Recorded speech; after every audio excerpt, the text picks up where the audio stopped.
साबिक कारपोरेटर रफ़ीक कुरैशी के फर्जंद साबिक कारपोरेटर बबलू कुरैशी, उनके चाचा साबिर कुरैशी और तमाम ही सैकड़ों दोस्त अहबाब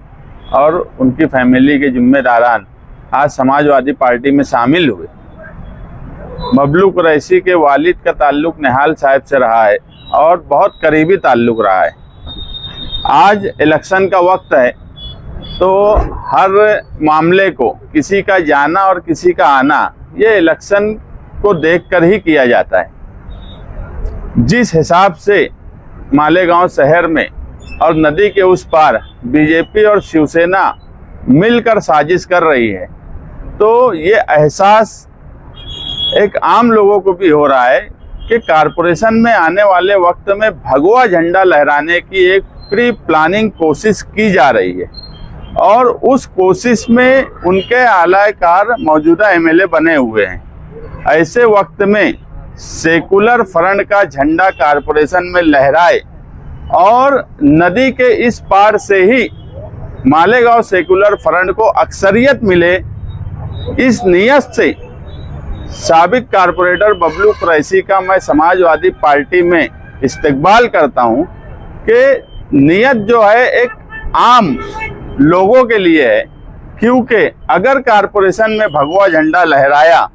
तो आज जो मालेगांव शहरियान को, खास तौर से हमारी माए बहनों को, और आने वाला वक्त एसआईआर का है। सिर्फ हम 3400 जन्म दाखिले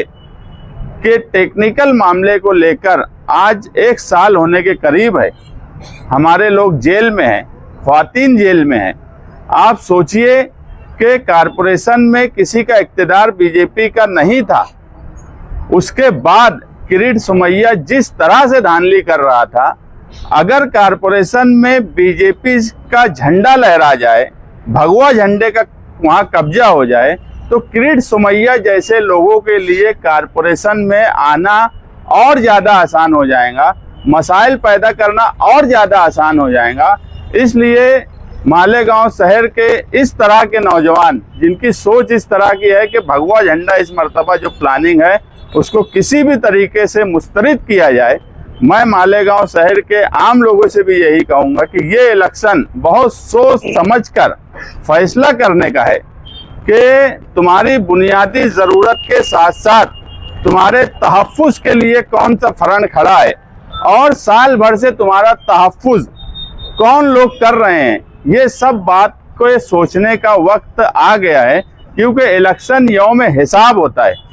और यौम हिसाब का वक्त आ गया है कि 1 साल से 6 जनवरी को मालेगांव शहर में एसआईटी बनी। 6 जनवरी के बाद इलेक्शन होने वाला है। एक भी बांग्लादेशी नहीं मिला, लेकिन जिनकी जिम्मेदारी थी 6 महीने में एसआईटी रिपोर्ट को सरकार के पास से साय करवाने की, उन्होंने अपनी जिम्मेदारी नहीं निभाई। हमारा इस इलेक्शन में किसी भी तरह से मालेगांव के इस हिस्से के लोगों से मुकाबला नहीं है। सेकुलर फ्रंट जिस हिसाब से ज़मीनी तौर पर अपना काम कर रहा है, हमें पूरी उम्मीद है कि मालेगांव शहर में इस मर्तबा अक्सरियत नदी के इस पार से मालेगांव सेकुलर फ्रंट को मिलेंगी। और मैं यहाँ आए हुए बबलू कुरैशी, उनके ख़ानदान, उनके चाचा, उनके भाई, उनके दोस्त अहबाब और उनके तमाम ही साथियों का शुक्रिया अदा करता हूं कि उन्होंने सही वक्त पर सही फैसला किया। मैं आप तमाम ही लोगों को मुबारकबाद देता हूं और इनके साथ डट कर रहिए। डट कर फिरका परस्तों से मुकाबला करने के लिए हम आपके साथ हर वक्त खड़े रहेंगे।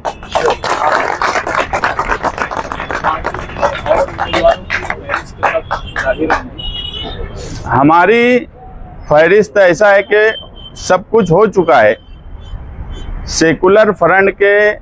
जो मालेगांव सेकुलर फ्रंट के जिम्मेदार आसिफ शेख साहब, वो आज मालेगांव शहर में नहीं थे, इसलिए हम कल सुबह उनसे डिस्कस करेंगे, बातचीत करेंगे और हो सकता कल ही नई लिस्ट हम जारी कर दें। पार्टियों की अभी तक पार्लियामेंट्री बोर्ड की मीटिंग नहीं चल रही है इस बारे में, वो अभी तक फाइनल स्टेज में। ज़मीनी सतह पर उनका काम नहीं हो पा रहा है। आप ये बात समझिए कि वो कहीं पर भी अगर उनका ज़मीनी सतह पर नेटवर्क तंजीमी तौर पर, जब आज मैं मौजूदा एमएलए का बयान सुना तो उनकी तो आपस में ही लड़ाई है, उनकी लड़ाई आपस में है। मौजूदा एमएलए की मुकामी एमआईएम वालों से ही लड़ाई है और वो खुलकर आज सामने आ गई कि वो जो लोग जिसको टिकट की बात बोल रहे हैं, बेचारे 2 व्हीलर पे बाप बेटे दौड़े दौड़े आ रहे, एबी फॉर्म तक दे दे रहे और वो साफ झट से बोल देते हैं कि उससे मेरा कोई ताल्लुक नहीं, वो नहीं फैसला करेंगे, मैं करूँगा। हम जो बार बार बोल रहे हैं कि हमारा मुकाबला डायरेक्ट भगवा फिरका परस्तों से है और बाकी जो पार्टियां हैं वो आपस में ही लड़ रही हैं, उनका मुकाबला आपस में ही है कि कौन कब्जा कर ले, किसका मेंबर वहां फिट हो जाए, इस्लामाबाद वाले अपना फिट कर लें कि नयापुरे वाले अपना फिट कर ले, ये झगड़ा है। हमारा फ्रंट, हमारा इत्तेहाद इतना ताकतवर और इतना भरोसे का एक दूसरे पर कि अभी तक अगर हम कहीं पर बोल दे कि यार यहाँ पर हमारा कैंडिडेट चलेगा तो वो नहीं बोलते, और कहीं वो हमको बोल दे कि यार यहाँ हमारा कैंडिडेट चलेगा तो हम नहीं बोलते, क्योंकि हमको पता है कि कुर्बानी देने का वक्त है। फिरका परस्त अगर इस मर्तबा आ गए कारपोरेशन में तो यकीन मानो ये शहर के लिए आगे मुस्तकबिल में सबसे खराब वक्त आने वाला है, क्योंकि एसआईआर जब शुरू होगा, एसआईआर पूरे जितने मालेगांव शहर के लोग हैं सबका होगा और कहीं ना कहीं वो कारपोरेशन के जरिए उसका एक काम काज होगा, तो उस वक्त वहाँ पर ऐसा फ्रंट कब्जे यानी इख्तियार पर रहे जो उनको कंट्रोल कर सके और मालेगांव शहरियान को तहफ़्फ़ुज़ दे सके।